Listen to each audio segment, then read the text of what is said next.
할렐루야, 아멘. 오늘 전하는 말씀이 저와 여러분에게 또 하나님의 음성으로 들려질 수 있기를 간절히 소망합니다. 오늘 설교가 좀 깁니다. 1시간은 그냥 가뿐히 넘길 것 같습니다. 그러니까 졸리시면 뒤에서 일어서서 들으시고, 하지만 여러분의 인생을 바꿀 수 있는 설교를 준비했습니다. 오늘 반드시 하나님 역사하시고 들을 사람의 인생이 바뀔 줄로 믿습니다. 이번 주는 맥추감사 주일입니다.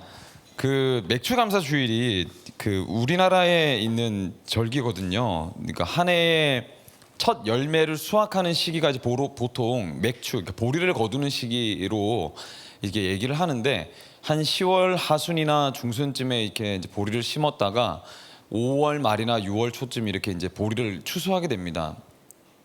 그래서 이제 연중에 이제 농업 이 기간 가운데서는 비교적 이제 처음 거두는 수확이거든요. 그래서 이 하나님께서 우리에게 베푸신 은혜를 기억하면서 한 해의 절반을 돌아보고 하나님께 감사한다라고 해서 맥추감사 주일로 우리는 지키고 있고, 오늘이 바로 그날인데, 보통 이제 맥추감사 주일에는 절반을 지켜주신 하나님께 이제 감사함으로 주님 앞에 고백하면서 돌아보건대 한 해의 절반 가운데 하나님이 어떤 은혜를 베푸셨는지를 쭉 이렇게 돌아봅니다. 그런데 사실 하박국 1장은 감사에 대한 내용이 없어요. 이 1장에 나오는 내용은 도대체 하나님 제 삶은 이해되지 않는 삶입니다 라고 하면서 이제 시작되거든요. 그래서 제 삶을 하나님 감사드립니다라는 고백도 찾아볼 수 없고, 그저 이제 고백되어지는 것은 하나님 제 삶이 어렵습니다, 하나님 도대체 제 삶은 뭔가요, 이렇게 외치는 소리들로 가득한 말씀이에요. 지금은 워낙 이제 미디어가 발달한 시대를 우리가 살고 있어서 지구 반대편에 있는 사람들의 이야기를 마치 오늘 우리가 듣는 이야기와 같이 이렇게 옆 동네 이야기처럼 들을 수 있는 시대가 됐잖아요. 고대 근동이나 우리나라 90년대 초반만 하더라도 사실 인터넷이 그렇게 발달한 시대가 아니었기 때문에 지구촌의 이야기는 고사하고 부산에서 서울 이야기를 듣는 것도 서민들에게는 꽤나 희귀한 일이었단 말이죠. 제가 초등학교 때만 하더라도, 저는 이제 국민학교 세대였다가 초등학교로 바뀐 세대인데, 케이크는 우리가 카페에서 지금 조각 케이크로 얼마든지 먹을 수 있지 않습니까?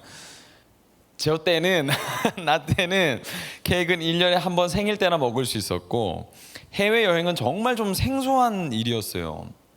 저희 가정은 그랬습니다. 근데 1년에 한 번 케이크 먹는다는 사실 때문에 저 스스로를 비관하지 않아도 됐었고, 제가 해외여행을 가지 못한다는 사실 때문에 제가 괴로워할 필요는 없었단 말이죠. 주변 사람들도 그냥저냥 그렇게 비슷하게 살아갔기 때문에 그것으로 비교할 이유는 없었습니다. 내 삶이 왜 이거여야만 하나 이렇게 비관할 일도 아니었어요. 그런데 지금은 사정이 좀 많이 달라졌습니다. 우리는 이제 세계와 경쟁하며 비교하는 사람들이 되었어요. 하나를 하더라도, 어떤 전공 지식을 쌓더라도 이제는 세계에서 이 지식에 대해서 제일 잘하는 사람이 누군지를 알 수 있고, 그들과 경쟁하는 시대를 살고 있죠. 배워서 어떤 우리가 그 사람에 대한 지식을 우리가 자극을 받고 나도 저 사람처럼 돼야 되겠다 하면서 롤모델로 삼고 나아가면 좋겠지만, 사실 풀이 죽기 일쑤입니다. 난 왜 이럴까? 이것밖에 안 되나? 나는 왜 이 정도 능력밖에 되지 않을까? 내 인생은 왜 이럴까? 이렇게 비관하기 시작하면 이제 지하 38층으로 내려가기 시작하는 거죠. 그렇죠? 개인적으로 비교하면서 사는 것도 우리에게는 굉장히 상실감이 상당한데, 우리가 사는 이 세상도 사실은 비관적인 소식들만 들리는 것 같죠. 얼마 전에 기사를 보니까, 사진 하나 띄워주시죠. 계란 한 판 가격이요 7,000원이 넘어갑니다. 여러분, 7,000원이 넘어갔다라는 사실이 어느 정도의 감각으로 여러분 다가오시는지 잘 모르겠지만, 조금 괜찮은 달걀을 먹으려면, 계란을 먹으려면 15,000원, 6,000원을 줘야 한 판을 살 수 있죠. 그러니까 물가가, 인플레이션이 장난 아니게 지금 올라갔습니다. 이 물가가 체감되는 이 체감이 이미 IMF 때 느꼈던 물가 체감을 지금 이미 넘어섰다고 얘기를 하더라고요. 그러니까 한마디로 망했죠. 망했어요. 망한 것 같은 느낌이 드는 겁니다. 세상은 둘째치고 때때로 내 인생이 망했다는 그런 느낌이 들 때가 있습니다. 도저히 끝날 것 같지 않은 이 어둠의 터널을 걷고 있는 듯한 감각. 오늘 우리가 나누게 될 본문인 하박국이 살았던 시대가 그랬어요. 하박국이 살았던 시대는 분단된 이스라엘, 이스라엘이 이제 역사 중에 솔로몬이 죽고 나서 남북으로 갈라졌다고 제가 말씀드렸잖아요. 그 중에 이제 남유다에 대한 이야기 스토리를 담고 있는데, 하나님을 믿는 나라인데 그래도 좀 이 이스라엘이라는 나라는 좀 다르지 않을까 했지만 전혀 그렇지 않았다. 다윗이 이스라엘을 다스리던 때를 뒤로 하고는 남유다든 북이스라엘이든 하나님을 늘 떠나 있던 사람들이었습니다. 이 나라 자체가. 그래서 말씀의 기준이 사라져 버렸죠. 어쩌면 지금과도 같은 시대 흐름과 같다고 할 수 있습니다. 다 자기 눈에 보기 좋은 대로 자기의 기준을 가지고 나름대로 그냥 살아가는 삶. 이스라엘도 다르지 않았다는 거예요. 하나님의 공의와 정의는 완전히 메말랐고, 이제 하나님을 믿는다고 했던 사람들은 당시 주변 이제 고대 근동 주변 국가들이 하던 그 이제 문화를 그대로 답습해서 살고 있었는데, 그게 이제 어떤 문화였냐면 노예 제도를 그대로 가져와서 이제 종과 주인이 나뉘어진 시대. 그다음에 고리대금이 들어왔는데 기준이 없는 고리대금이에요. 그러니까 빌리고 나서 빌려준 사람이 이자를 얼마를 때려버리든 그걸 그냥 갚아야 되는 시대. 갚지 못하면 이제 노예로 팔려가게 되는 거죠. 그래서 막대한 부를 취하는 자가 있으면 어마어마하게 착취를 당해서 굶어 죽는 시대가 이스라엘 남유다의 지금 그 시절이었어요. 아무 소리 할 수 없고 아무리 착취를 당한다 할지라도 그것이 당연했던 시대, 그런 약육강식의 시대가 되어버린 겁니다. 거기다가 이제 주변 정세는 어땠냐면 폭풍이 몰아치듯 격병기를 지나고 있었어요. 뭐 페르시아, 아수르, 바벨론, 로마로 흘러가는 이제 그런 전체적인 역사의 흐름 가운데 이제 바벨론이라는 나라가 새롭게 이제 이 고대 근동의 전체적인 어떤 그 제국의 흐름을 끌고 가는 라이징업하고 있는 이제 그런 이제 시대가 되었던 거죠. 그런데 그런 시대 가운데 하박국이라는 선지자가 두 가지가 이해가 되지 않았던 겁니다. 첫 번째는 왜 이토록 심각하게 하나님을 떠난 이스라엘을 하나님은 왜 다루지 않으실까? 이게 첫 번째 의문이었어요. 두 번째는 그리고 왜 하필이면 우리를 징계하게 만든 그 도구를 바벨론이라는 하나님을 믿지 않는 우상 제국을 세워가지고 왜 우리를 하나님 다루시는 겁니까? 이게 이제 이해가 되지 않았던 겁니다. 그래서 하나님께 하박국이 하나님 앞에 와서 기도하기 시작하는 거예요. 그 기도의 내용이 2절로부터 4절인데 한번 읽어봅시다. 시작.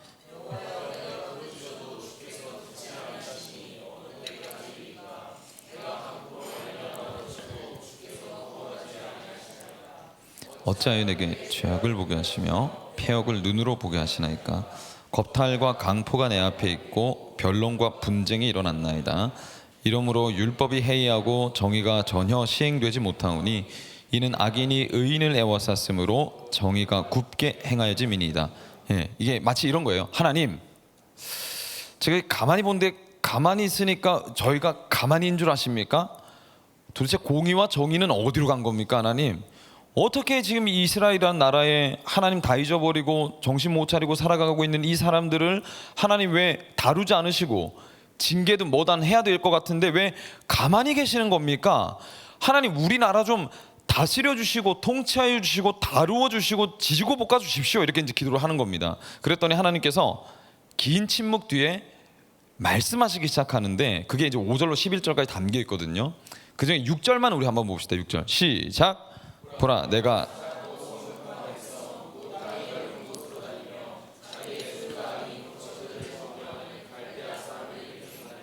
이 갈대아 사람이 이제 바벨론을 얘기하는 거거든요. 바벨론 제국에 있는 사람들을 내가 일으켜서 그 사람들이 이제 성격이 굉장히 포악하고 이게 그 남의 땅을 짓밟고 착취하는 걸로 부를 쌓는 나라거든요. 이렇게 굉장히 악질인 성향을 가지고 있는 민족성을 가진 나라가 일어나서 내가 너희들을 이제 다스리게 할 거다. 이렇게 이제 하나님 말씀하시는 겁니다. 그런데 이제 하박국이 유대인이잖아요. 하나님 믿는 사람이고 율법을 준수하는 이제 선민, 하나님께 선택된 백성이라고 생각하는 사람인데 이 하박국이 이 이야기를 들으니까 너무 어이가 없는 겁니다. 어떻게 하나님 믿는 당신의 백성들을 다스리고자 할 때 이 말도 안 되는 민족들로 어떻게 우리를 다스리게 하려고 하시는 겁니까? 이렇게 해서 이제 묻는 거예요. 그래서 어떻게 묻느냐면 13절에 주께서는 눈이 정결하심으로 악을 참아보지 못하시며 패역을 참아보지 못하시거늘 어찌하여 거짓된 자들을 방관하시며 악인이 자기보다 의로운 사람을 삼키는데도 잠잠하시나이까? 하나님 정말 그러실 건가요? 악인이 의인을 삼키는 게 말이 됩니까? 하나님 의로우신 분 아니셨던가요? 하나님 정결하신 분 아니셨던가요? 하나님 지혜가 있는 분인 줄로 알았는데 아닌가 보죠? 어떻게 이런 일을 행하실 수 있는 겁니까? 어떻게 우리보다 더 못한 저런 사람들을 통해서 당신의 자녀를 다루시려고 하시는 겁니까? 여러분도 그렇잖아요. 우리가 보통 부끄러운 일을 당할 때 그렇지 않습니까? 이 가오상하게 어떻게 저런 인간이 나를 감히 내 자존심을 뭉개? 이 말도 안 되는 일이다. 내가 더 찍어 눌러야 되겠다. 뭐 이런 생각을 가끔 하고는 하지 않죠. 저만 하는 겁니다. 예. 그런 느낌인 거예요. 대도 안 하는 사람이 평소에 내가 대도 안 한다고 생각했던 사람이 갑자기 나보다 높은 자리에서 나를 깎아내리는 상황이 왔다. 이러면 이제 자존심 막 끝나는 거죠, 이거. 그런 상황이 지금 펼쳐지고 있는 겁니다. 피가 거꾸로 솟는 것 같은 느낌이 드는 거예요. 이게 하나님께로도 향하는 겁니다, 이 감정이. 그래서 하박국이 그렇게 얘기를 하는 거예요.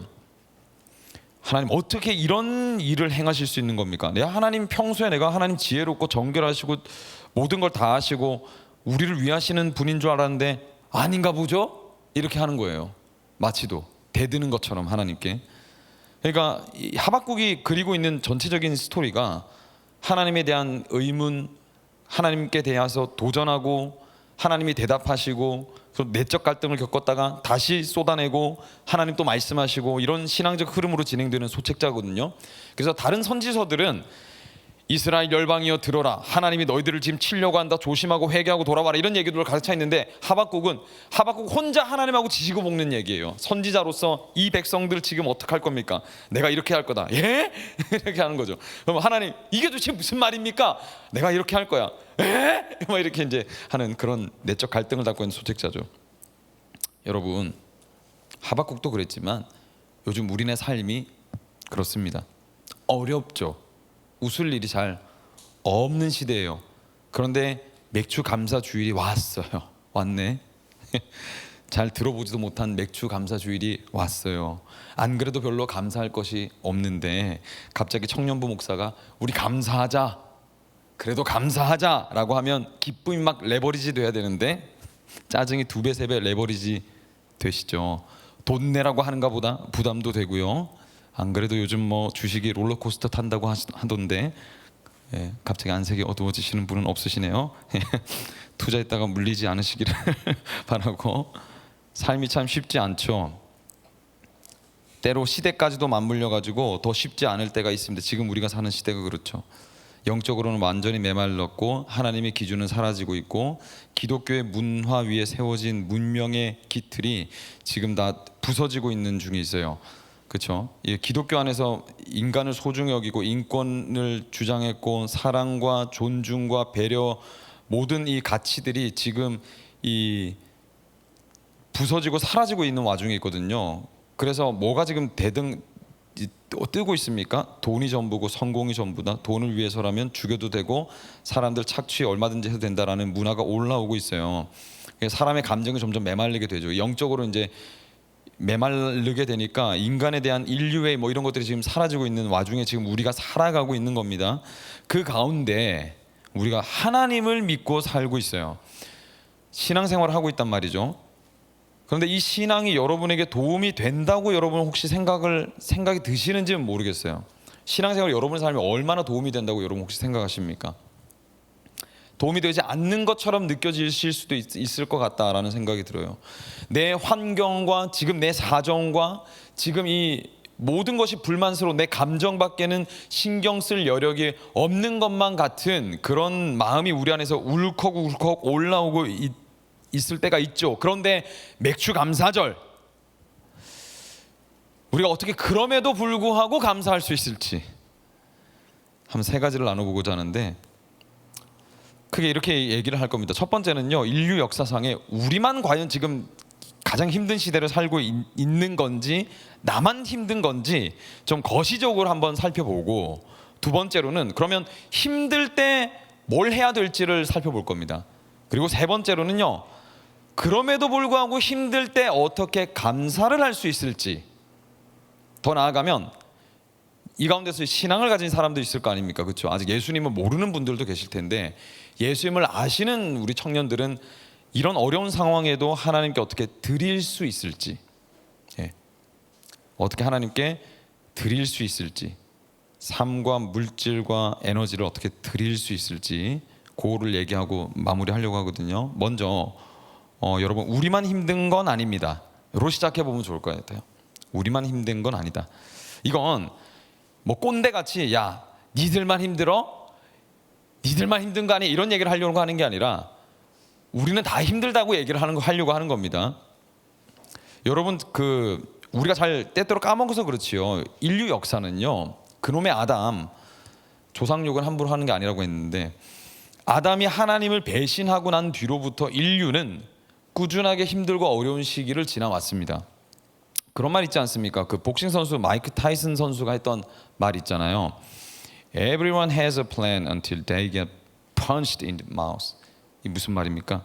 한 대 맞기 전까지는, 이 아주 순화해서 얘기한 거죠. 보통은 치읓자가 들어가면서 맞는다는 얘기가 나옵니다. 한 대 맞기 전까지는 누구나 다 계획이 있다. 지구 문명이 아주 큰 발전의 격변기를 한 4번 정도 거쳤는데요. 지금 4번째 산업혁명을 거치고 있고, 1, 2차 산업혁명 때 인류의 어마어마한 격변기가 일어나거든요. 문명이 아주 그냥 한 10계단 정도로 빵빵 뛰어 올라가요. 1차 이제 산업혁명 때는 어떤 일이 있었냐면, 증기기관이 발달하면서 철도 공장이 일반화됩니다. 아직 저 사진 아직 올라올 때 아닙니다. 그래서 이제 농경사회에서요, 산업사회로 싹 전환이 돼요. 그러면서 인류 역사의 문명이 완전 한번 빵 점프하고 올라가요.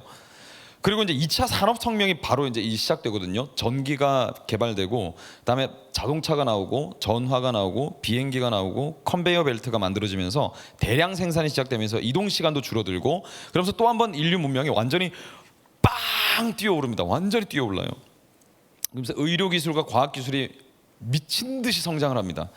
그때 모든 전 인류의 세계 사람들이, 유럽을 포함해서 사람들이 어떤 생각을 가지고 있었냐면요, 이야, 우리가 꿈꾸던 유토피아가 곧 오겠구나. 이거, 이 우리의 이성과 이 인류의 과학과 이 우리의 이 자비로운 이 넉넉한 여유가 만났으니 이 지구는 어마어마한 이제 평화로 나아간다. 모두가 이렇게 생각을 했습니다. 1800년도 후반에서 900년도 초에 여러분이 만약에 태어났으면 하나같이 여러분은 그 유럽에서 그런 꿈을 꾸면서 살았을 겁니다. 모든 건 다 잘 될 거라고, 그죠? 한 대 맞기 전까지는 이제 다 계획이 있는 겁니다. 그렇게 그러다가 이제 1, 2차 세계 대전이 발발하게 됩니다. 이제 사진을 주세요. 그렇게 서로가 좋다 우리는 서로 친구다고 할 때 뒤통수를 맞는 겁니다. 이 1차 세계대전 때요, 6천만 명이 사망합니다. 2차 세계대전 때 7천만 명에서 8,500만 명, 집계된 숫자만 사망이고요, 억 단위를 넘어서 사망을 했어요. 사람들이 죽어나갔습니다. 모든 도시는 다 파괴되고, 집은 수없이 셀 수 없는 많은 사람들이 난민으로 터져나왔습니다. 세상 밖으로. 그러니까 유토피아가 아니라 디스토피아가 펼쳐졌어요. 그것뿐입니까? 악재는 이제 오기 시작하면 계속 끊임없이 오잖아요. 산 넘어 산인데, 1, 2차 세계대전 중간 사이에 어떤 일이 있었냐면, 미국 증시가 이제 그 검은 목요일과 검은 화요일이라고 얘기하거든요. 증시가 완전히 폭락합니다. 그래서 세계적으로 공황이 한번 찾아옵니다. 끝났다, 이 지구는. 그래서 29년부터 한 10년 동안 어떤 일이 있었냐면, 여기 사진에 보입니까? 예, 원티드 잡 있죠? 그러니까 거리로 사람들이 직업을 잃어버려서 다 내몰렵니다. 이건 이제 직업을 잃은 사람들만 이렇게 나온 게 아니라요, 아이들, 그 집에 있는 아이들이 피켓을 걸고 우리 아빠에게 직업을 좀 주세요 해서 피켓 걸고 밖으로 애들이 나와서 소위 요즘 말로 하면 앵벌이 같은 걸 하는 시대가 찾아오게 됩니다. 그래서 어떤 일이 펼쳐지냐,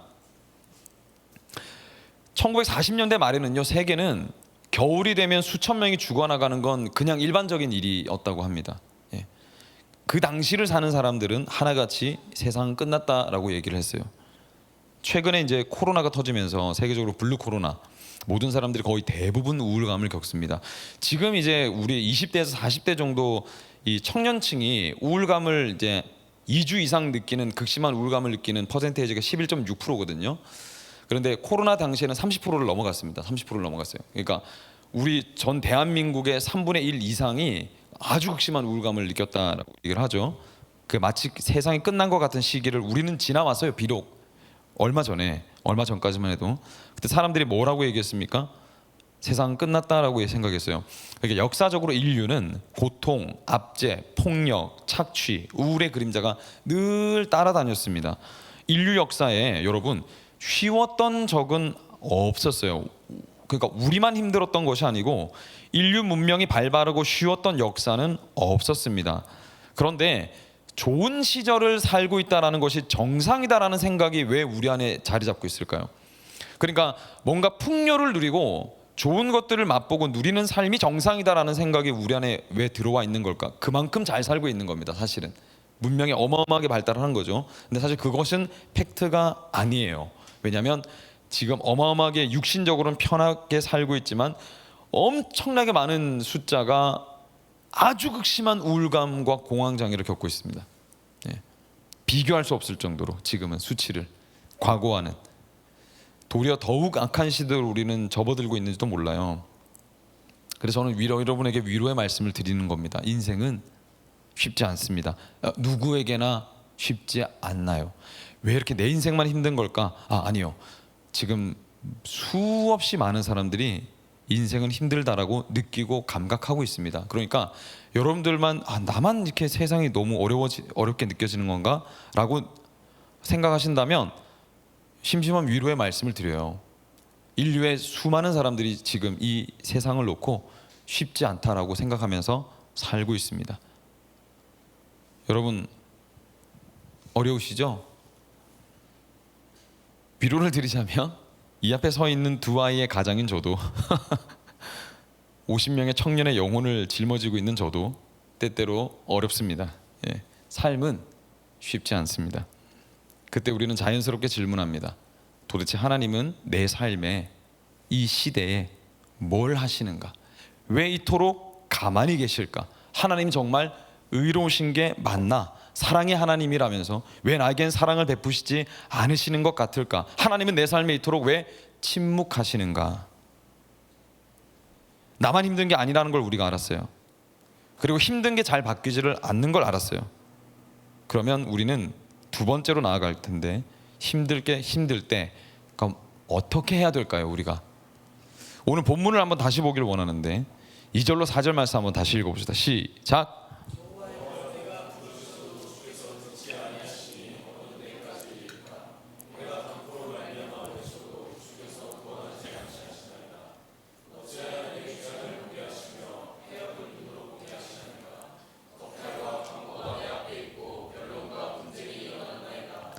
이러므로 율법이 해이하고 정의가 전혀 시행되지 못하오니 이는 악인이 의인을 애워쌌으므로 정의가 굽게 행하여짐이니이다.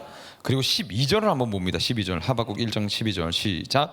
선지자가 이르되 여호와 나의 하나님 나의 거룩한 이시여 주께서는 만세전부터 계시지 아니하시니까 우리가 사망에 이르지 아니하리이다. 여호와여 주께서 심판하기 위하여 그들을 주셨나이다. 반석이시여 주께서 경계하기 위하여 그들을 세우셨나이다. 제가 좀 전에도 말씀드렸지만 하박국의 이 질문 기도의 이 내용을 보면요, 좀 온도가 굉장히 좀 높다는 걸 알 수 있습니다. 하나님에 대한 선을 아주 가볍게 넘고 있고 절제되지 못하고 있고 감정의 온도가 굉장히 지금 높아져 있다는 것을 알 수 있죠. 마치 이런 겁니다. 하나님 왜 이렇게 조용하십니까? 지금 이스라엘 땅에 당신의 백성들이 정신 못 차리고 하나님을 떠나서 불의를 행하는 저 모습 안 보이시나요? 하나님 영원하시고 무한하시다며요. 지혜로우신 분 다 어디로 간 겁니까? 이렇게 얘기하는 겁니다. 근데 하나님 앞에 왜 이렇게 하박국이 감정적일까? 5절 6절에 이제 하나님이 말씀하시는 것 때문에 훨씬 더 감정적이 되는데, 하나님이 이르시죠.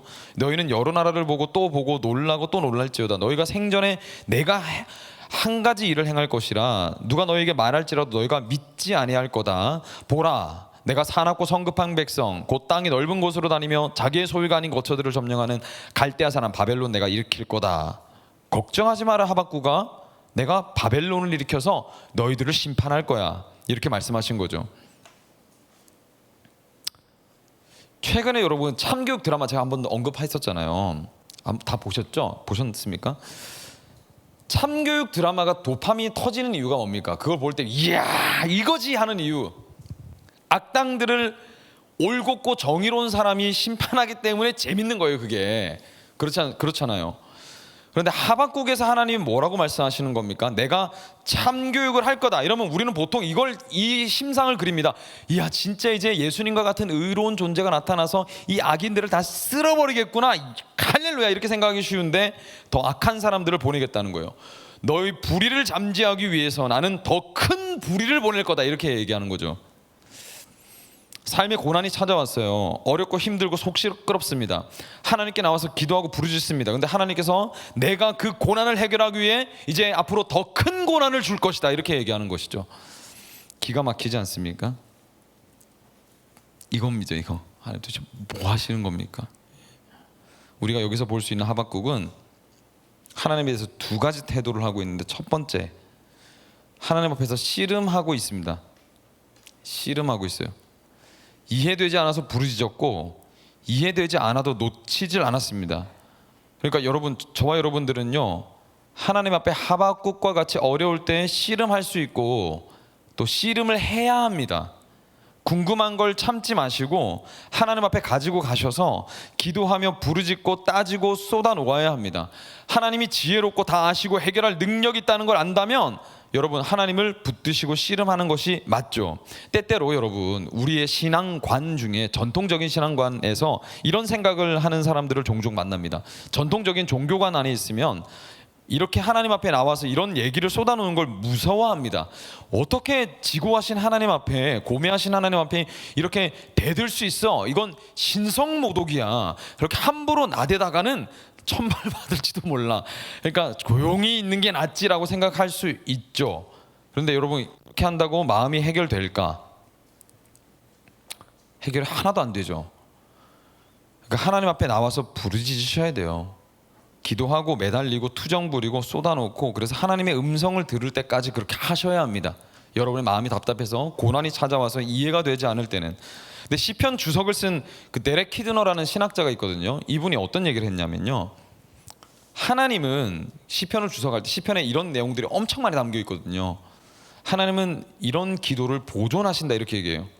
그러니까 하나님이 우리의 이런 불만과 억울함과 이런, 하나님 도대체 뭐 하시는 겁니까? 라고 심지어 할 때도 하나님은 그것을 기도로 듣고 보존하시고 기억하신다라고 얘기를 하는 거예요.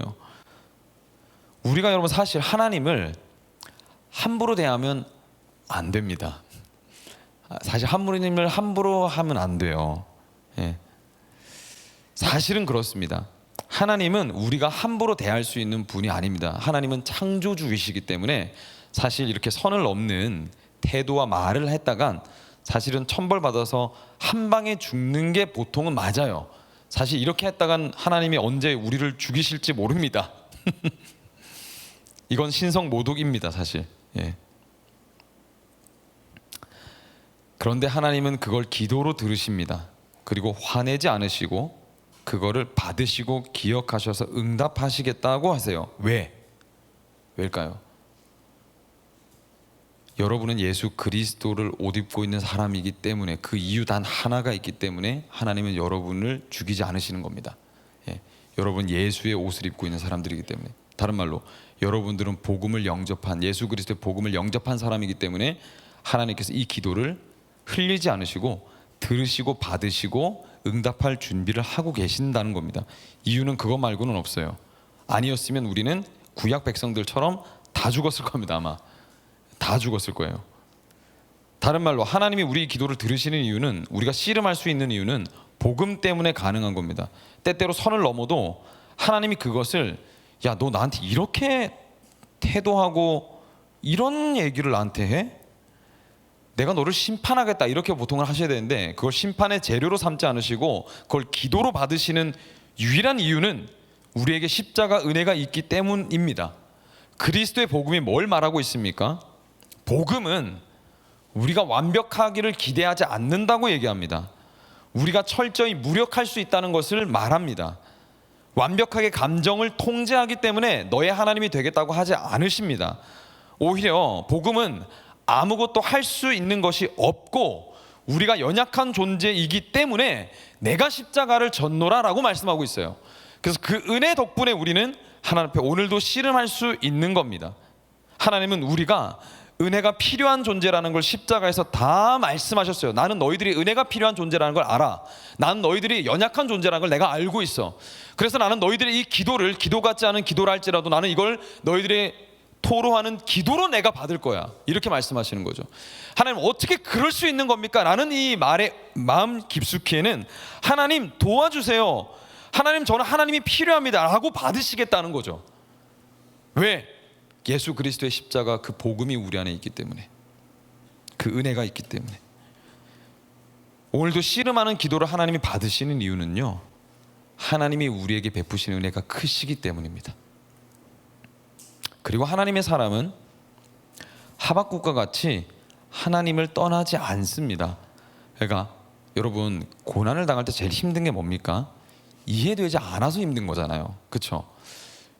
우리가 보통 이제 저도 이제 어려운 일을 당할 때 첫 마디 이제 하나님 앞에 기도할 때 어떻게 기도하냐면 하나님 도대체 왜 이러세요? 이거거든요. 왜? 내가 이해가 안 되니까요. 그 상황이 지금 펼쳐지는 상황이. 제가 예전에 전세 자금 못 받고 이제 서울로 올라왔잖아요. 전세금 떼어져 가지고 이제 서울로 올라와 가지고 이러지도 저러지도 못하고 있을 때 제가 하나님 앞에 이렇게 기도했습니다. 하나님 왜 이러세요? 저 하나님 서울로 보내셨잖아요. 그런데 전세 자금을 못 받는 이 일은 무슨 회개망측한 일입니까? 아니 받아야 올라가서 제가 살 거 아니에요. 아니 왜 이러세요 하나님? 이렇게 제가 이제 기도했던 기억이 있거든요. 물론 이거보다 훨씬 더 선을 넘어서 기도를 했죠. 지금 여러분들 앞에 순화되게 얘기를 하고 있는 건데, 하나님 하박국이 하나님께 질문했어요. 하나님 대답하십니다. 내가 더 큰 악을 보낼 거야. 그런데 그렇게 말씀하시기 전에 이렇게 말씀하시거든요. 5절을 다시 한 번 더 보면 너희는 민족들을 눈여겨보아라. 놀랍고 질겁할 일이 벌어질 것이다. 너희가 살아있는 동안에 내가 그 일을 벌이겠다. 너희가 듣고도 도저히 믿지 못할 일을 내가 벌일 거야. 이게 무슨 말이냐면요, 하박국이 도대체 이게 왜 그런 거예요 하나님? 했을 때 하박국아, 내가 얘기하긴 해줄 건데 근데 넌 얘기해도 이해를 못할 거야. 아마 내가 얘기를 할 건데 너는 받아들이지 못할 거고 너는 도리어 좀 겁을 집어먹을 거야. 그래 누가 물어보니까 내가 얘기는 해줄게. 근데 내가 얘기를 해도 너는 이해 못할 거야. 계속 이해하는 거죠. 자, 얘기해줄게. 내가 이걸 해결하기 위해서 내가 이걸 다룰 거야. 하박국아, 내가 너희 나라를 다룰 거고 나는 지금도 신경 쓰고 있고 내가 너희들을 바른 길로 이끌 건데 내가 너희들을 바른 길로 이끌기 위해서 너희를 살리기 위해서 나는 바벨론을 사용할 거야. 이렇게 얘기하는 거예요. 그럼 하박국이 예? 하는 거죠. 그러면 하나님이 거봐, 내가 얘기해도 너 이해 못할 거라고 했잖아. 얘기했어. 넌 이해 못하잖아. 그러니까 하박국은 정말로 하나님 말씀해 주셔도요, 하박국은 하나도 이해를 못합니다. 그렇죠? 자기 말로 들리는데 이해가 안 되는 거죠. 여러분에게 말씀드리고 싶은 게 뭐냐면 세상에서 일어나는 어려움들이 있습니다. 우리가 겪는 고난이 있어요. 이건 때때로 세상이 죄로 오염됐기 때문에 우리가 당할 수 있는 당연한 일들입니다. 최악을 경험하기도 합니다. 비극은 지금도 일어납니다. 미국에서는 지금도 크리스천 가운데 총기 사건으로 죽어가는 사람들이 있거든요. 교통사고로 한순간에 가족을 잃는 일이 있고요. 북한의 지하교회에서는 여전히 핍박당하면서 조용히 찬송을 입 밖으로 내지 못하고 하나님을 그냥 눈짓으로만 예배하고 있는 사람들이 수만 명입니다. 아프리카의 어느 곳에서는 하나님을 예배했다간 추방하고 손이 잘릴 수도 있어요. 그 가운데서 그 핍박과 박해를 견디면서 예배하고 있는데 왜 그러시는 걸까요? 악당들을 다 쓸어버리면 되고 일들을 다 해결해 주면 되는데 하나님은 왜 그 일을 미루시는 것만 같을까요? 그리스도인들도 암에 걸리고 불치병에 걸리고 때로 고통스러워합니다. 근데 하나님이 아무것도 하지 않으시는가 할 때는 아닙니다. 하박국 말씀을 미루어 보건대 하나님은 일하십니다. 일하시되 우리에게 가장 좋은 방법으로 일하고 계십니다. 하나님은 우리의 상황을 지금 보고 계시고요, 우리를 알고 계시고 우리의 상황을 이해하고 계시고 지금도 일하십니다. 아무리 비극적이어도 하나님은 우리에게 가장 선하시게 그 상황을 컨트롤하고 계세요. 그러니까 놓으신 게 아닙니다. 근데 여러분은 그것을 신뢰하셔야 합니다. 우리는 다 이해하지 못합니다. 하나님 말씀하신다 하더라도 이해하지 못할 겁니다. 그럴 확률이 너무 큽니다. 제가 기도할 때 하나님께서 때때로 안 된다고 하실 때가 있어요. 저는 이해가 안 됩니다. 왜냐하면 제가 나이가 지금 43이거든요. 43이 하나님께 간구 기도를 할 때 그 간구는 장난일까요, 여러분? 애들 장난이 아닐 거 아닙니까? 그런데 하나님이 안 된다고 하실 때가 있어요. 그러면 이제 저는 이해가 안 되죠. 제 입장에서는 너무너무 중요하고 중대한 사안을 기도하는 건데 그렇지 않으면 기도하지도 않았을 거 아닙니까, 제가. 우리는 그렇잖아요. 그래서 하나님께 구하는 건데 무조건 돼야 될 것 같은데 안 될 때가 있어요. 우리는 다 이해하지 못합니다. 마블 영화 혹시 여러분 기억하십니까? 저기 마블 영화 갑자기 지금 제목이 생각 안 나는데 어벤져스가 모여가지고 이제 그 닥터 스트레인지가 나오고 타노스가 나오는 편이거든요. 타노스가 너무 강력해 막대해가지고 얘를 이길 수가 없는 거예요. 그래서 타노스가 이제 그 시간이 하는 이 스톤 이제 이걸로 이제 막 고개 막 저으면서 막 방법을 미리미리 이제 미래로 갖다서 이제 승리할 수 있는 방법을 막 이렇게 계산을 하잖아요. 그래서 1,400만 분의 1의 확률로 한 가지 승리하는 방법을 찾아냅니다. 그런데 이 영화에서 중요한 이 장치는 뭐냐면요, 살아있는 저기 아이언맨 아시죠? 아이언맨이 이 영화의 중심축이거든요. 근데 아이언맨한테 어떻게 우리가 승리할 수 있는 건지를 얘기를 안 해줘요. 닥터 스트레인지가 방법을 하나 발견했는데 설명을 해주지 않습니다. 말해주잖아요. 왜? 말해줘도 감당을 못할 거니까요. 왜냐하면 이후에 보시면 아시지만 토니 스타크가 가장 지키고 싶어하는 사람이 몇 명 있는데 자기 아내랑 그 스파이더맨이라는 존재가 있어요. 자기가 이제 직접 데려와서 영웅으로 키워낸 있거든요, 친구가. 걔가 사라집니다, 먼지같이. 이게 미리 얘기하면 감당이 되겠어요? 얘기를 안 해줘요. 얘기를 하면 감당할 수 없었을 테니까. 그래서 이제 이거 손가락 튕기기 이게 무슨 단어인지 아십니까? 제가 이 단어가 생각이 안 나가지고 제가 동진이하고 혜윤이하고 상수하고 합의한 단어 손가락 튕기기 요거 했어요. 요거 딱 할 때 우리 영화를 보던 모든 사람이 충격을 받습니다. 왜? 히어로들이 하염없이 잿더미로 변해 사라지거든요. 저는 너무 충격을 받아가지고 콧물이 나오네. 입이 다물어지질 않았습니다. 근데 여러분 시간이 지나고 어떻게 된 줄 아세요? 시간이 지나고 다 해결돼요. 다 살아납니다. 근데 더 충격적인 일이 벌어지죠. 토니 스타크가 죽어요. 토니 스타크가 죽습니다. 근데 토니 스타크가 마지막에 자기도 이거 하지 않습니까? 근데 이거 하기 직전에 알아요. 이걸 하기 직전에 깨닫습니다. 이걸 내가 알았으면 나는 이렇게 하지 못했겠구나. 아, 내가 죽는 게 우리의 승리를 이끌 마지막 기회였구나. 그리고 이거라고 가죠. 그러면서 이야기가 끝나게 되는데, 여러분 성경에 보면 요셉의 이야기를 아십니까? 꿈꾸는 요셉. 형들로부터 아주 미움받아서 노예로 팔려가서 20년을 멍멍이 고생했던 사람. 10대에 전과자로 팔려가서 17살에 전과자로 팔려가가지고 감옥살이하면서 살았던 요셉 이야기. 눈물 없이 볼 수 없는 스토리 아시죠? 요셉이 이 모든 스토리를 안다면 얘가 이 길을 갔을까요? 못 가죠. 17살밖에 안 되는데 누가 이 길을 전과자 되면서 가려고 하겠어요? 왜 야곱이라는 아빠가 자기만 유독 사랑했는지 요셉은 몰랐고, 형들에게 왜 이렇게 미움받으면서 노예로 팔려가야 되는지를 몰랐어요. 왜 노예로 살아야 됐고, 왜 모함을 당해야 했는지, 왜 감옥에 갇혀야 했는지 요셉은 몰랐습니다. 20년 동안 요셉이 뭘 기도했을까요? 하나님, 왜요 하나님? 왜 저한테 이러십니까? 왜 저한테 이러셔야만 하는 겁니까? 이렇게 기도하지 않았겠습니까? 그리고 20년이 지나요. 하나님이 20년 동안 침묵하십니다. 그리고 나중에 이해를 합니다. 알게 돼요. 그 일이 아니었으면 이스라엘은 다 굶어 죽었을 거라는 걸 알게 됐던 겁니다. 요셉이 이집트의 총리가 되어서 야곱의 12아들, 이게 이스라엘 민족의 시작이니까 이들을 이집트로 데려오는 일을 하지 않았다면 이스라엘은 시작조차 할 수 없었던 거죠. 모든 이 일들은 다 일어나야만 했었던 일이라는 겁니다. 요셉에게 하나님께서 구구절절 설명하셨다고 해도요, 10대의 요셉이 그걸 다 이해하고 받아들였을까? 아니요, 받아들일 수 없었을 겁니다. 그래서 하나님은 침묵하셨고 요셉 모든 게 틀려먹었고 내 인생 끝났다고 생각했던 겁니다. 그러나 아니었죠. 세월이 지나고 요셉이 이런 고백을 합니다. 창세기 45장 5절 다 같이 읽어봅시다. 시작.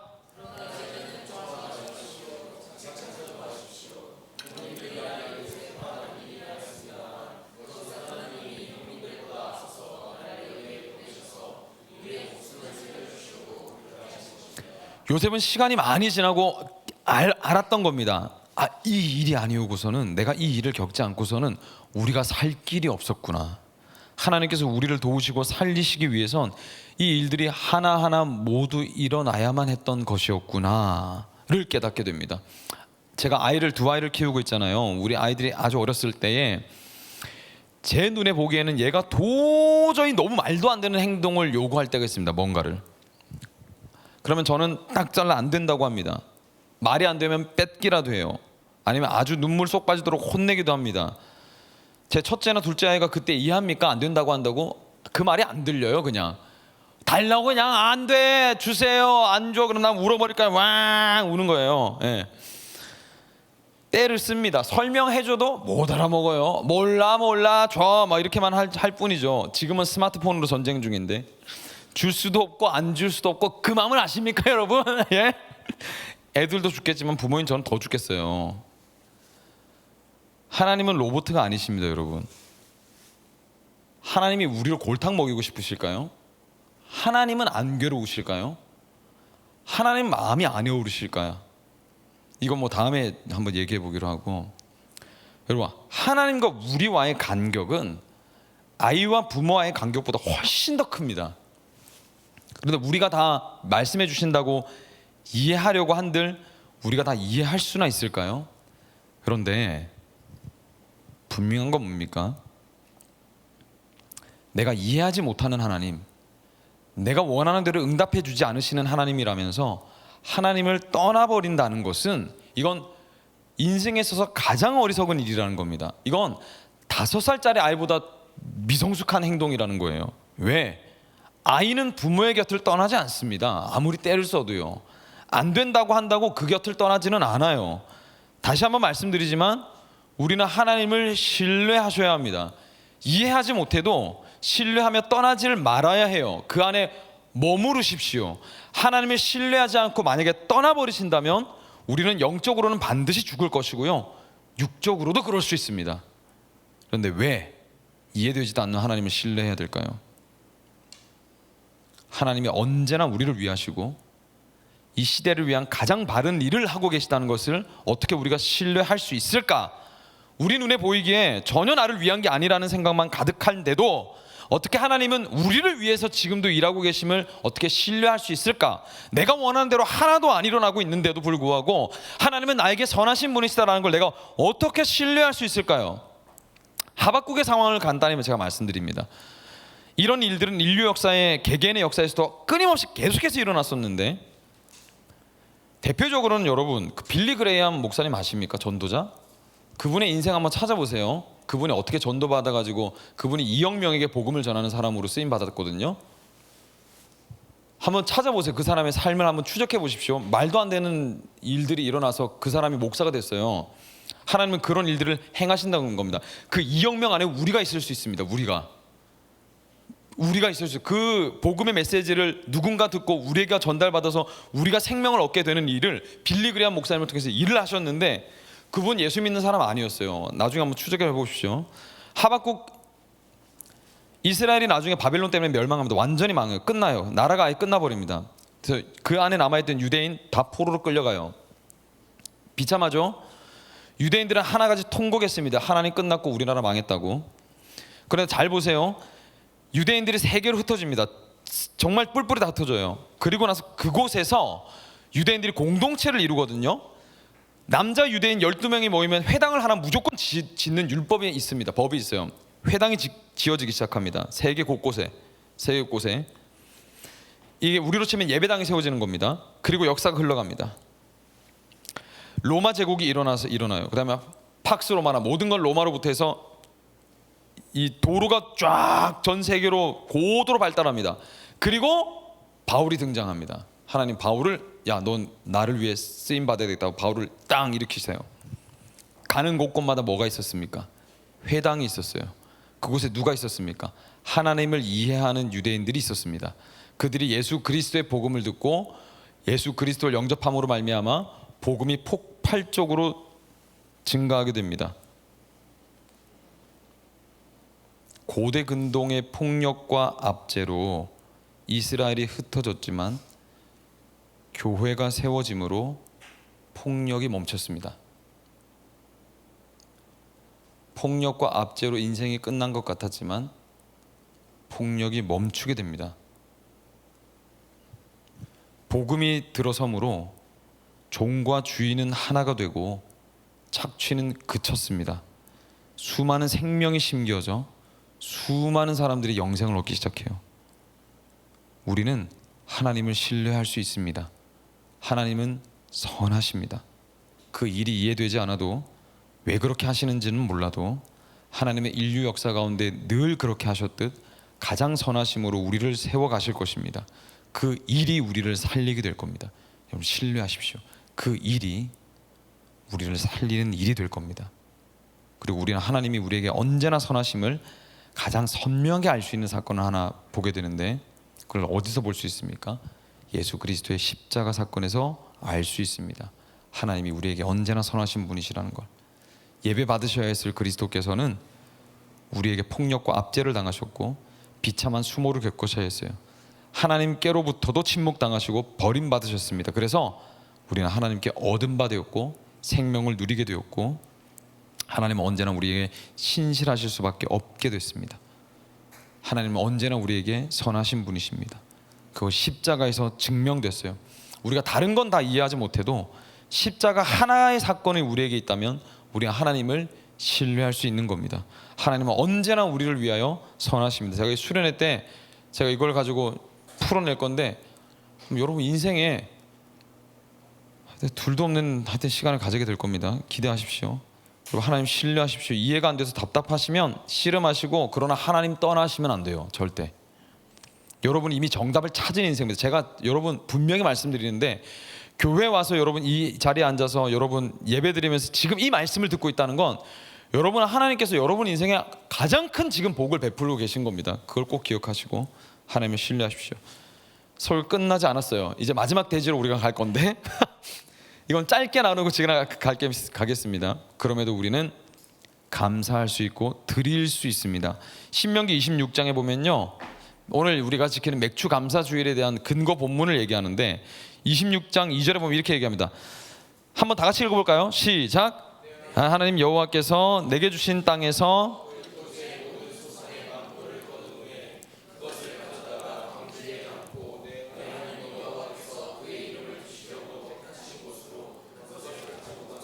수확의 첫 열매를 가져다가 하나님께 드려라 이렇게 얘기하는 거죠. 그러니까 하나님께 헌금 드려라 이런 얘기예요.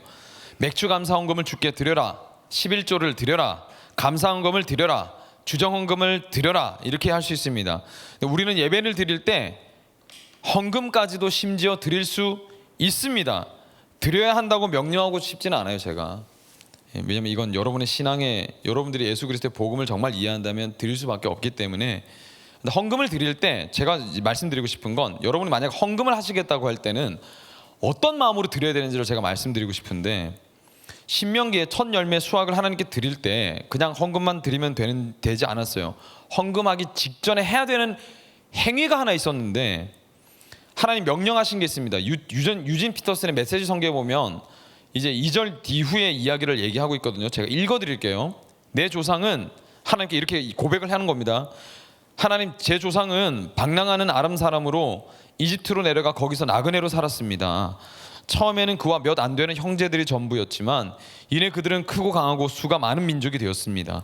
그러자 이집트 사람들이 우리를 학대하고 때려서 무자비하고 잔혹하게 종살이를 시켰습니다.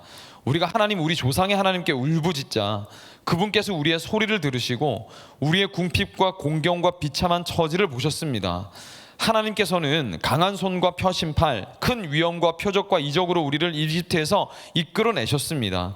우리를 이곳으로 데리고 오셔서 우리에게 젖과 꿀이 흐르는 이 땅을 주셨습니다. 그래서 내가 이 자리에 서게 된 것입니다. 오 하나님, 하나님께서 내게 주신 이 땅에서 재배한 첫 열매를 이제 제가 가져왔습니다. 그런 다음 가져온 것을 하나님, 여러분의 하나님 앞에 놓고 하나님의 여러분의 하나님 앞에 엎드리십시오. 그리고 기뻐하시라. 이렇게 얘기했습니다. 그리고 잔치를 벌이시라. 여러분, 이게 무슨 말입니까? 우리가 가진 모든 것은 하나님이 주신 선물이라고 먼저 고백을 한 다음에 그리고 헌금하라라는 거예요. 재능과 건강과 취업의 기회와 만남과 이 모든 것들을 여러분들은 여러분이 이루었다고 생각하실지 모르겠지만 사실은 아닙니다. 하나님이 여러분들을 위해서 수없이 수많은 방식과 방법으로 문을 열어주신 것입니다. 여러분이 만약 조선시대의 백정의 아들, 딸로 태어나셨다면 여러분은 가난하셨을 것이고 아무리 열심히 살았어도 쌍놈의 신분에서 벗어날 수 없었을 거예요. 여러분이 지금 누리고 있는 모든 것들은 꿈조차 꿀 수 없는 것들이었습니다. 여기 이제 음악하는 우리 청년들도 있는데 당시에 조선시대 태어났으면 일렉 기타나 베이스 기타는 존재하지도 않았어요. TV도 없어서 문화도 존재하지 않았기 때문에 연기는 꿈꿀 수 없었고 회사의 취업은 존재하지도 않았습니다. 우리는 마땅히 이렇게 생각할 수 있습니다. 내가 가진 것이 하나님의 아낌없는 관대하심, 은혜가 아니었으면 가질 수 없었던 것이구나. 이것은 우리 영혼의 생명, 구원도 마찬가지입니다. 교회의 문화가 발생한 곳이 아닌 곳에서 여러분들이 태어나셨다면 여러분은 예수님 만나지 못했을 것이고 마음의 공허함과 채우지 못함, 영생의 기회를 보지조차 못했을 거예요. 볼 수조차 없었을 겁니다. 우리가 이것을 생각할 때 우리는 드리는 것에 있어서 주님께 아끼지 않고 드릴 수 있습니다. 우리는 기꺼이 드릴 수 있습니다.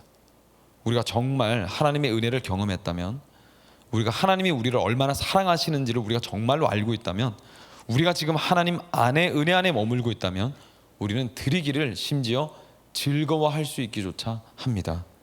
그런데 여러분, 반주팀 나와주시고요. 드릴 것이 없는 가운데서는 뭘 해야 될까요? 여러분들 중에 저는 여러분들이 그러지 않기를 제가 바라고 그런 경험이 없기를 저는 바라는데, 그럼에도 정말 드릴 것이 없는 환경 가운데 있는 청년들이 계시다면 저는 여러분들이 기쁨을 놓치지 않는, 그러니까 기쁨의 예물을 주께 드리는 자들이 되기를 원합니다. 사실 헌금에 있어서도요, 이 주님께서 나를 구원하시고 베푸신 은혜가 너무 큽니다라고 기뻐하면서 드리지 않으면 그 헌금은 사실 의미가 없어요. 왜냐하면 하나님은 마음을 중요하게 생각하시기 때문에. 훈련되는 게 물론 중요하죠. 얼마를 어떻게 드리느냐, 아까움에도 불구하고 결단해서 드리는 결단도 하나님께서 기뻐하십니다. 그러나 그 헌금을 드릴 때, 물질을 드릴 때, 시간을 드릴 때, 에너지를 드릴 때, 삶을 드릴 때, 사역을 할 때, 모든 게 다 마찬가지예요. 기쁨으로 하지 않으면 아무 의미가 없다라는 겁니다. 특별히 여러분이 청년의 때를 살면서 우리는 지금 신앙을 배워가고 있는 사람들이지 않습니까? 근데 우리가 절대로 놓치지 말아야 될 것은 주님이 우리에게 베푸신 그 기뻐할 수 있는 그 기쁨의 내용이 뭔지를 아는 게 중요합니다. 청년 때는 헌금을 바쳐라 이거 말고, 여러분들이 주님 안에 있을 때 왜 기뻐할 수밖에 없는지는 여러분 아셔야 돼요. 하박국 3장 17절로 18절에 보면 이렇게 얘기합니다. 유명한 구절이죠. 비록 무화과 나무가 무성하지 못하며 포도나무에 열매가 없으며 감람나무에 소출이 없으며 밭에 먹을 것이 없으며 우리의 양이 없으며 외양간에 소가 없을지라도 나는 여호와로 말미암아 즐거워하며 나의 구원의 하나님으로 말미암아 나는 기뻐하겠습니다. 하박국이 이렇게 고백하면서 마무리되거든요. 하박국이 바뀐 거 아무것도 없었어요. 앞으로 이제 이스라엘은 망해야 됩니다. 그런데 하박국은 근심에서 시작했으나 기쁨으로 마무리합니다. 어떻게 이럴 수 있었을까요?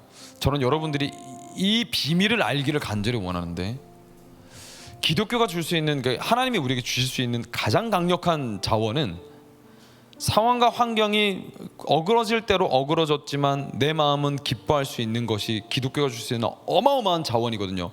근데 이거를 여러분의 인생의 한날에 반드시 경험하고 맛보시고 이걸 여러분의 것으로 삼으시는 은혜가 있기를 저는 간절히 정말로 원하는데, 왜냐하면 앞으로의 세상은 더 힘들어질 거거든요. 믿음을 찾아볼 수 있는 자들이 점점 희귀해질 겁니다. 앞으로 주님을 믿고 따라가는 사람들은 점점 없어질 거예요. 이 자리가 부흥하면 너무 좋겠지만 어쩌면 예수 그리스도를 따라가는 사람들이 줄어들고 빈자리가 많아질 수도 있어요. 그 시대에 여전히 나는 주님으로 인하여 기뻐하겠노라 하면서 이 자리를 채우고 있는 청년들이 있을 건데, 저는 여기에 앉아있는 우리 청년 모두가 그걸 경험하기를 간절히 원합니다. 여러분, 늘상 말씀드리지만 돈이 행복을 결정하지를 않습니다. 더 많은 돈을 원할 뿐이죠. 눈에 보이는 것이 우리의 삶을 결정하지를 않아요. 도움을 줄 뿐입니다.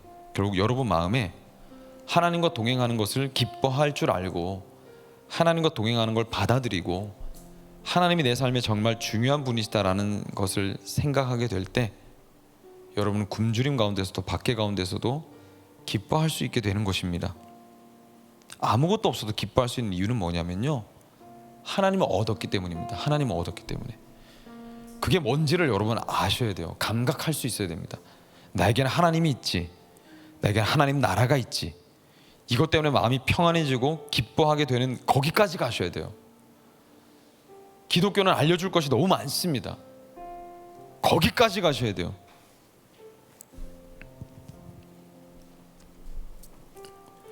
여러분, 우리가 예수 그리스도의 복음을 정말로 알게 되면요, 우리의 삶에 남아있는 걸 드리는 걸 넘어서서, 우리의 삶이 부담될 정도로 드리는 것을 넘어서서 우리의 삶이 불편해질 정도, 삶의 방식을 바꿔야 될 정도로 하나님께 드릴 수 있게 됩니다. 여러분, 어떻게 하나님께 드리고 계십니까? 우리 한번 그리스도를 생각해 볼까요? 하나님은 여러분에게 모든 걸 주셨습니다. 예수 그리스도는 삶이 불편해질 때까지 여러분에게 찾아오셨어요. 그렇지 않습니까? 신이신 하나님이 이 땅에 인간의 몸을 입고 온 것 자체부터가 너무 불편했어요. 이건 때때마다 배고픔을 겪으셔야 됐고, 밥을 먹어야 됐고, 피곤하면 잠을 주무셔야 됐고, 그죠?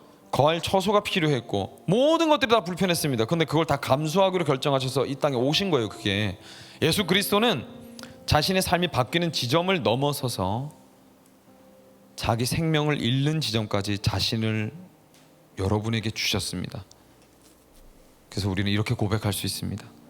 하나님, 제 삶이 이해되지 않아도, 때때로 어렵다 할지라도, 제 삶에 거둘 수 있는 수확이 아무것도 없다 할지라도 주님이 제 삶의 수확입니다.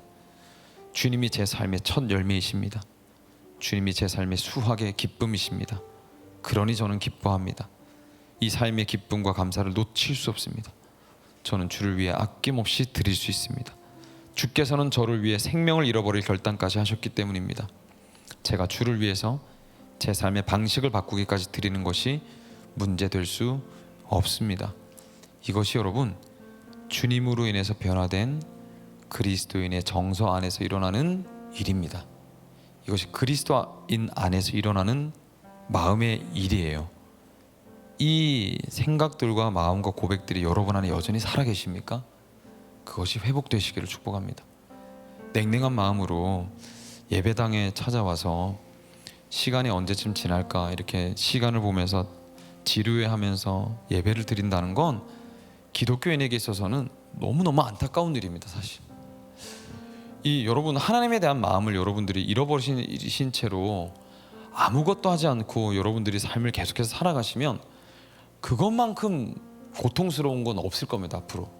그렇지 않습니까? 주말에 이게 가장 황금 같은 시간에 우리가 예배당에 와서 1시간, 2시간 예배 드리는 이유가 뭡니까? 이 기쁨을 알기 때문에 그런 거거든요. 사실 내 삶에 주어진 것이 아무것도 없어도 여전히 주님은 내 삶에 가장 선하신 것을 지금 계획하고 계시다는 걸 내가 알고 있고, 내 삶에 주어지는 게 없는 게 아니라 사실은 모든 것이 주어졌음을 아는 것, 주님이 내 삶의 첫 열매요 수확이라는 걸 아는 것, 주님이 아무것도 아닌 나를 위해서 당신의 생명을 결단하셨다는 것을 아는 것, 그래서 내 생명의 목숨값이 가치 없는 것이 아니라 가장 값어치 있는 인생이라는 것을 아는 것. 여러분, 정말로 여러분 인생에 예수 그리스도의 복음이 이해되어지기를 소망하고, 머리로 아는 것을 넘어서서 가슴 가운데 깊이 들어오는 은혜가 있기를 간절히 소망합니다. 그래서 여러분, 이 설교가 길거든요. 오늘 1시간을 그냥 넘어가 버렸는데 집에 가셔서도 유튜브로 최소한 1번, 2번은 더 들으시기를 바랍니다. 그리고 여러분, 이렇게 우리가 기도했으면 좋겠는데, 하나님, 목사님이 말씀하시는 그 복음이 뭔지를 제가 이해하게 해주십시오라고 기도하셨으면 좋겠습니다. 그래서 여러분들이 다른 건 다 놓쳐도 복음이 주는 놀라운 만족과 행복을 여러분 꼭 누리시고 맛보시기를 간절히 소망합니다. 설교는 끝났습니다. 맥주 감사 주일입니다. 감사할 수 있기를 바랍니다. 정말로.